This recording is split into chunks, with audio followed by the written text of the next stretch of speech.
জুলাই বিপ্লব ছিল জালেমের বিরুদ্ধে মাজলুমের বিপ্লব।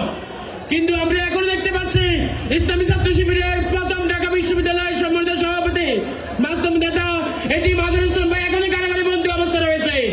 আমরা এই তীব্র নিন্দা এবং প্রতিবাদ জানাই এবং সরকারের কাছে আহ্বান রাখতে চাই, অবিলম্বে নিঃশর্তে আমাদের তাদেরকে নিঃশর্ত মুক্তি দিতে হবে।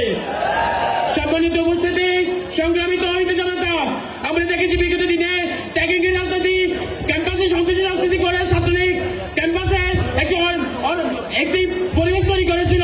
আবার সেই ট্যাগিং এর রাজনীতি, আবার সেই সন্ত্রাসী রাজনীতি প্রতিষ্ঠা করার জন্য একটি দল চেষ্টা করছে।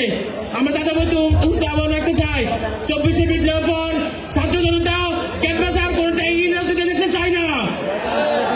ছাত্র জনতা সন্ত্রাসী রাজনীতি দেখতে চায় না।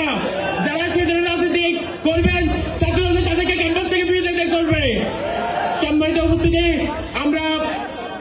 আমরা প্রশাসনের দিকে জোর দাবি রাখতে চাই, যারা বিগত দিনে লক্ষ্মীপুরে ডাক্তার ফয়েজ আহমদ স্যারকে হত্যা করেছিল, যারা 13 সালে শিয়া ভাইকে হত্যা করেছিল, যারা 24শে জুলাই বিপ্লবে আমাদের আদনানকে হত্যা করেছে, আমাদের সাবেক কাউন্সিলকে হত্যা করেছে, তাদের বিচার নিশ্চিত করতে হবে এবং এই খুনিদের জায়গা লক্ষ্মীপুরে মারতে হবে না ইনশাআল্লাহ।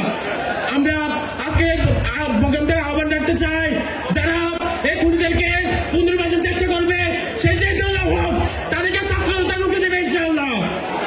আমরা সর্বশেষ আমাদের বন্ধুপ্রতিম সকল ছাত্র ভাইদের মধ্যে উত্তর আহ্বান রাখতে চাই, সকল ছাত্র সংগঠনের প্রতি উত্তর আহ্বান রাখতে চাই, আসুন নতুন বাংলাদেশ বিনির্মাণের লক্ষ্যে ছাত্র সমাজের পালস বুঝে ছাত্র সমাজের জন্য কাজ করার জন্য, মিলেমিশে সবাই একত্রে কাজ করার জন্য উত্তর আহ্বান জানিয়ে